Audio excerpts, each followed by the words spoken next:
Bang Rey, tapi gitu. untuk yang soal ini ya, ketika disebutkan soal ketidaknetralan aparat misalnya, apakah itu aparat penegak hukum atau aparat bahkan aparat penyelenggara dan lain sebagainya begitu ya, itu bukannya sudah sering kita dengar di berbagai kontestasi pemilu ya, di bertahun-tahun yang lalu juga. Justru karena itulah sekarang dia meningkatkan. Karena kita nggak pernah serius untuk mensikapinya.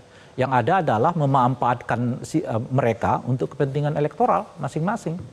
Gitu. Jadi siapa yang berkuasa punya potensi untuk memanfaatkan institusi ini demi kepentingan elektoral. Tapi bagaimana mengevaluasinya ya Bang Rey? Ketika ada persoalan itu kan pelanggaran hukum harusnya bisa ditindak, tapi selalu tidak pernah menemukan bukti. Itu kan yang juga selalu disampaikan oleh mereka yang dituding menggunakan aparat atau apapun yang disebut tidak netral tadi. Kalau berkaitan dengan ini kan semuanya di bawah institusi presiden kan.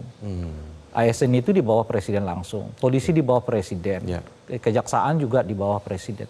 Artinya tergantung presidennya. Apakah presidennya mau memperbaiki, mengevaluasi apa yang menjadi keresahan publik ini atau tidak. Atau ya tetap akan dibiarkan, bahkan mungkin kalau penting dipergunakan ya dipergunakan gitu. Nah, jadi itu tergantung pada cara pandang presidennya. Karena ini semuanya berada di bawah kewenangan beliau. Kalau gitu. Untuk memperbaiki sesuatu diserahkan kepada person dalam hal ini walaupun itu adalah presiden, berarti kita ya hanya berharap saja berarti. Iya tentu dalam konteks tapi untuk kita tidak berharap, bisa ya? Tidak berharap. Oleh karena itulah kita perbincangkan kan. Jika ada banyak orang yang menyebutkan begini gitu kan. Nah sekarang tinggal presidennya apakah mau mendengar, ya, menjadikan itu masukan, punya niat baik untuk memperbaiki kualitas. Sebab kalau itu tidak, yang rusak bukan hanya pemilunya, pilkadanya, yang rusak institusi negara kita yang bernama polisi, kejaksaan maupun ASN-nya gitu. Kalau ASN-nya kemudian terlibat dukung-mendukung di dalam pemilu dan begitu juga institusi polisi maupun kejaksaan gitu, itu kan artinya mereka menumpuk ya ketidaksukaan publik terhadap diri mereka sendiri. Gitu.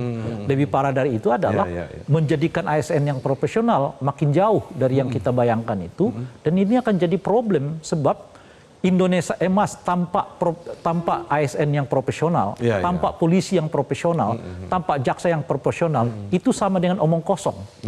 Tidak ada orang yang mencapai negara yang katakanlah emas itu gitu dengan penegakan hukum yang kacau, ya kan, birokrasi yang kacau, ya kan, nggak ada.